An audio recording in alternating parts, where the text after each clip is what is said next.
bagaimana respon atau reaksi market setelah rilis data non-farm payroll yang sudah dirilis dari Jumat atau tetap dirilis hari Jumat, sementara market kebanyakan justru libur. Ya, seperti Anda lihat, ternyata emas bergerak turun, tidak terjadi gap up ataupun tidak terjadi gap down yang terlalu signifikan. Yang satu-satunya terjadi gap hanya di pasar oil atau crude oil. Tapi gapnya pun tidak terlampau tinggi. Nah, sekarang pertanyaannya adalah bagaimana reaksi berikutnya. Ada beberapa opsi di sini, seperti yang sudah sempat kita sampaikan dari Kamis yang lalu. Bahwasanya pilihannya ada kemungkinan kalau memang tidak ada gap yang tercipta di hari Senin, maka kemungkinan potensinya adalah bergerak naik atau bergerak turun. Tapi karena pergerakan sampai saat ini di sesi Asia dan juga menjelang masuk sesi Eropa, kita melihat penurunan, maka yang akan kita lihat nantinya adalah di sesi sore sampai ke malam hari. Karena untuk hari ini sendiri, beberapa market justru masih tetap dalam suasana libur, terutama untuk divisi ataupun di kawasan Eropa. Jadi kita akan lihat di sini potensi pergerakannya harusnya tidak akan terlampau volatile, tapi kecenderungan memang kita lihat masih dalam strong dollar. Oke, kita lihat lebih dulu apa saja yang mungkin saja menjadi penggerak market, terutama hari ini dan juga sepanjang minggu ini. Ya, kemarin di hari Kamis kita sempat melihat terlebih dulu terkait dengan apa yang diproyeksikan oleh market terkait dengan non-farm payroll. Ada sedikit hal yang ingin saya tunjukkan di sini. Jika memang biasanya kita menggunakan Forex Factory, hati-hati, Anda juga harus meng-compare dengan beberapa website lain terkait dengan economic calendar. Ya, kita lihat. Waktu itu kita memiliki proyeksi di angka 236.000, turun dari angka 311.000. Ini adalah data yang kita sempat capture ataupun rilis di hari Kamis. Tapi coba kita lihat. Baru saja saya mengupdate terlebih dulu sebelum merekam. Tapi ternyata di Forex Factory, versi Forex Factory, angka forecast berubah menjadi angka 228K. Sehingga rilis yang terjadi di hari Jumat 236K tentunya itu adalah jauh lebih baik daripada ekspektasi. Satu sisi, jika kita compare lagi dengan website lain di versi Forex Live ataupun Market Watch, semua rata-rata menunjukkan justru hasil data tersebut berada di bawah ekspektasi. Yang artinya sebetulnya ini adalah relatif seperti apa yang diharapkan oleh market. Dan satu lagi yang harus kita coba compare lagi adalah versi Daily FX, di mana forecast-nya berada di 239. So ada 3 website di sini yang saya gunakan plus atau di compare dengan satu website Forex Factory. Jadi mana yang akan kita gunakan? Saya akan menggunakan yang major, yaitu banyaknya forecast di angka 238 sampai 240K. Dan itu berarti angka 236 kemarin mencerminkan angka yang relatif lebih kecil daripada ekspektasi, lebih rendah dari ekspektasi. Tapi kalau kita bicara tentang skenario yang sempat terjadi, justru skenario yang waktu kita sampaikan dari Kamis, itu berarti berujung kepada data di skenario ketiga atau mungkin skenario pertama. Yang artinya seharusnya reaksinya akan cenderung terbatas. Ya, baik skenario 1 ataupun skenario 3, itu adalah reaksinya cenderung terbatas. Terbatas untuk US dollar, tentunya terbatas juga untuk market lain seperti emas ataupun bahkan pasar saham atau bahkan currency lain. Nah, oleh karena itu, kalau misalnya kita perhatikan lagi, ada dampak yang justru kita lihat sebagai hasil yang cukup signifikan. Oke, kita bahas sedikit. Kalau misalkan kita bicara tentang respon market dari Jumat yang kecenderungannya malah memperkuat US dollar, hal tersebut sangat wajar. Karena market tidak ada pilihan lain, karena kita lihat US Index libur, dan juga gold libur. Sehingga potensi berikutnya hanya memiliki peluang di market forex. Yang mana notabene baik euro ataupun pound sterling sebetulnya juga marketnya libur. Sehingga pergerakan relatif terbatas dan akhirnya mereka melepas euro, melepas pound sterling. Dan itulah kenapa hasilnya penguatan dolar yang lebih dominan. Tapi lagi-lagi karena market cenderung bergerak terbatas dikarenakan libur dari kawasan Eropa ataupun kawasan Amerika, jadi kita tidak melihat hal tersebut terlalu volatile. Nah, oleh karena itu, kalau misalkan kita bicara tentang harapan berikutnya, maka kalau kita perhatikan dari data tingkat pengangguran yang berada 3,5%, itu justru memberikan dampak yang lebih meyakinkan Fed untuk tetap melakukan kenaikan suku bunga. Ya, walaupun dengan catatan mereka sudah menginisiasi bahwa kemungkinan kenaikan hanya sekitar 1 kali lagi untuk dipertahankan di tahun 2023.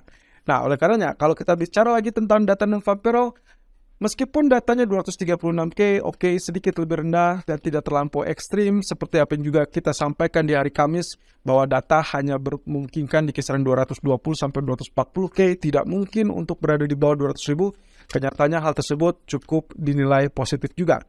Karena di sisi lain, data tersebut justru menunjukkan hasil yang relatif lebih rendah atau berangsur-angsur kembali ke titik di bulan Januari. Ya, kala itu data berada di angka 230-an. Ya, jadi kalau kita lihat dengan data yang ada sekarang, justru dia sudah mulai kembali pulih. So, ekspektasinya pergerakannya akan kecenderungan mungkin bisa dibilang akan terjadi rebound untuk emas, untuk forex, ataupun untuk indeks saham. Karena respon yang terjadi di hari Jumat sudah diselesaikan di sesi Asia pagi ini, dan kita berharap di sisa sesi, kurang lebih sesi Eropa sampai ke sesi Amerika nanti malam, kemungkinan kita akan lihat fight back ataupun struggling untuk kenaikan. Dan itu berarti US dollar diharapkan terjadi penurunan. Tapi sabar dulu, karena kita tidak memperkirakan bahwa market akan sangat volatile untuk melakukan perlawanan terlampau ekstrim. Dikarenakan beberapa market masih tetap libur, terutama untuk market Eropa. Jadi harapan saya sebetulnya kita akan tetap terfokus dengan data-data berikutnya di sepanjang minggu ini.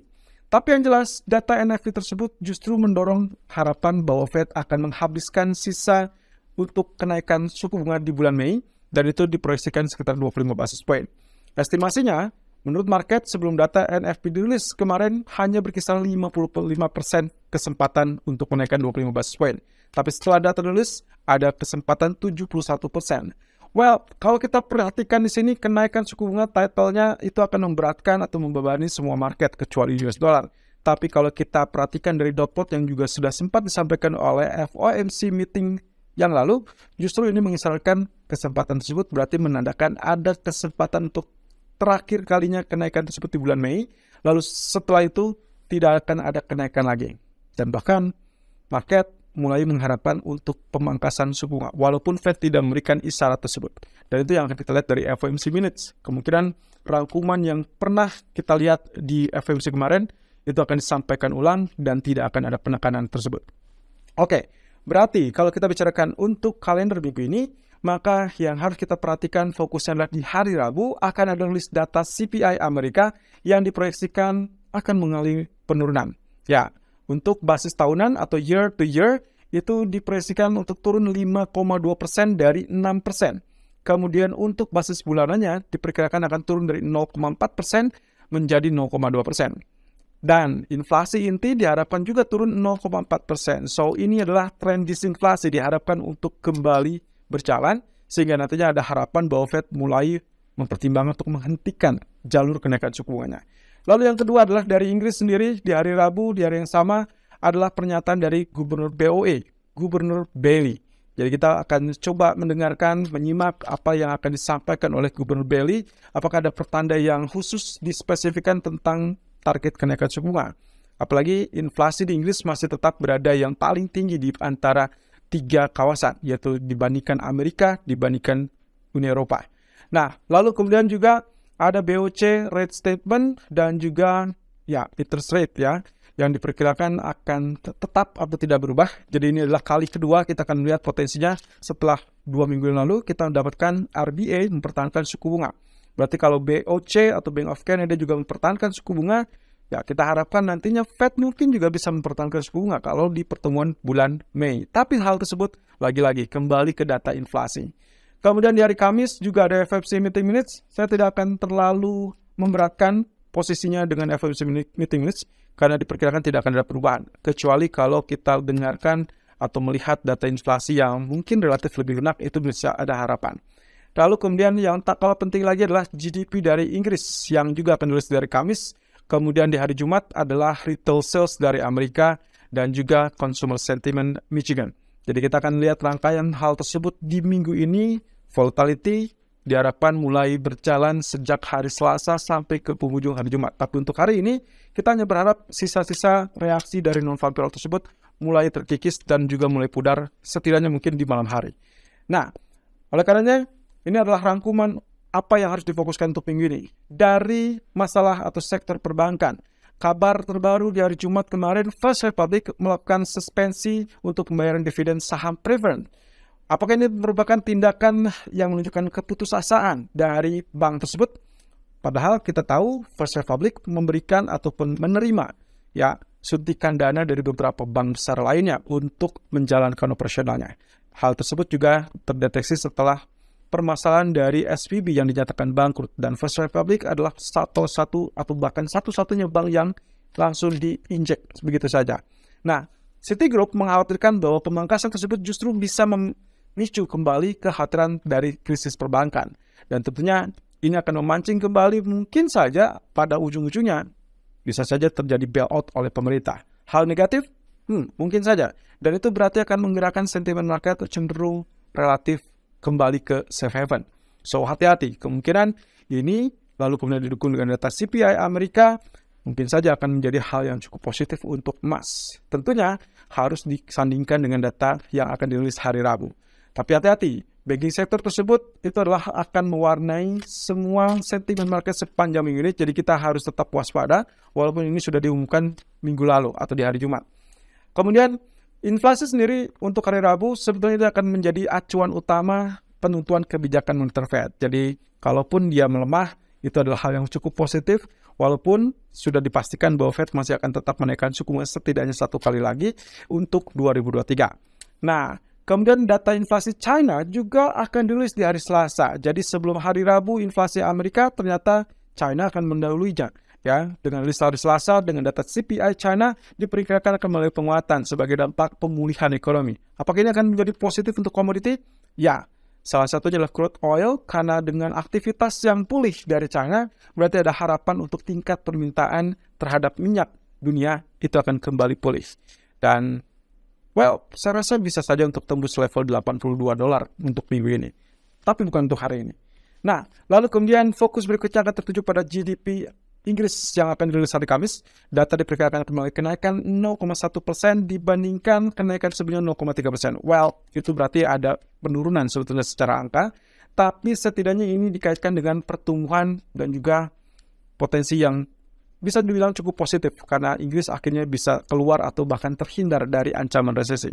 Apakah seperti demikian? Semuanya akan terjawab dari data GDP. Kemudian retail sales Amerika di hari Jumat dan juga laporan pendapatan perusahaan kuartal pertama dari bank-bank besar seperti Goldman Sachs dan juga JP Morgan. Nah, tapi fokusnya akan tertuju kepada laporan keuangan tersebut. Kira-kira bagaimana dampak dari hasil bangkrutnya SVB ataupun gejolak di pasar keuangan akibat sektor perbankan tersebut mempengaruhi tingkat pendapatan dari perusahaan tersebut. Apakah kita akan melihat penurunan atau justru tetap stabil? Kalau ternyata terjadi penurunan, tentunya inilah yang mengakibatkan kekhawatiran tersebut masih tetap terbuka. So, untuk minggu ini kita akan terfokus dalam 3 hal yang saya bagi. Yang pertama adalah perhatikan tentang perkembangan sektor perbankan. Maka apapun yang terjadi akan ada kaitannya dengan laporan earnings season dari bank-bank besar tersebut. Kemudian yang kedua adalah data inflasi. Mana yang dituju? Oke, yang utamanya adalah data inflasi Amerika. Walaupun tidak tertutup kemungkinan kalau Anda ingin melihat crude oil mengalami lonjakan kenaikan, maka Anda harus pastikan inflasi China itu akan dirilis dengan angka yang cukup tinggi. Sehingga mencerminkan adanya aktivitas ekonomi ataupun aktivitas dari pemulihan China. Kemudian, of course, inflasi Amerika itu yang menjadi core utama dari para pelaku pasar, karena setelah NFP kemarin relatif mulai mengendur, berarti kita harapkan inflasi juga mulai melunak. Sehingga mungkin saja kalau ternyata angkanya di bawah 6%, saya rasa kita akan dapat boom untuk harga emas atau bahkan indeks saham. Tapi kemudian yang ketiga adalah terkait dengan data retail sales atau bahkan dengan Fed speaker. Dan ini yang harus tetap diwaspadai karena potensi pernyataan-pernyataan yang hawkish dari para pejabat Fed masih tetap akan mengganggu sentimen market.